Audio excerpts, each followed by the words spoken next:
உங்களுடைய மனைவியோ கணவனையோ நீங்க நினைக்காத நாள் உண்டா? அப்படி இருந்தா நீங்க மனிதனே இல்லை. அன்பு பாசம் பந்தம் அந்த நேரத்துக்கு கோபம் ஆட்கொள்கிறது. அன்பு பாசம் பந்தத்தை பின்னுக்கு தள்ளி மறுபடி உண்மை என்னைக்கும் ஜெயிக்கும் இல்லையா? மறுபடி உண்மையான அன்பு பாசம் பந்தம் முன்னாடி நிற்கும் போது கோபம் தோத்து போகிறது. பல பேருக்கு விவாகரத்தாய் பல வருஷம் ஆனதுக்கு அப்புறம் தான் தெரியுது, நான் பண்ணது தப்பு, அனுசரிச்சு வாழ்ந்திருக்கலாம்.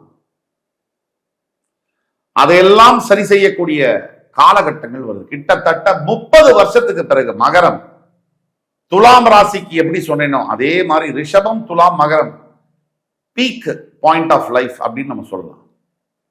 அதெல்லாம் நடக்க போகுது.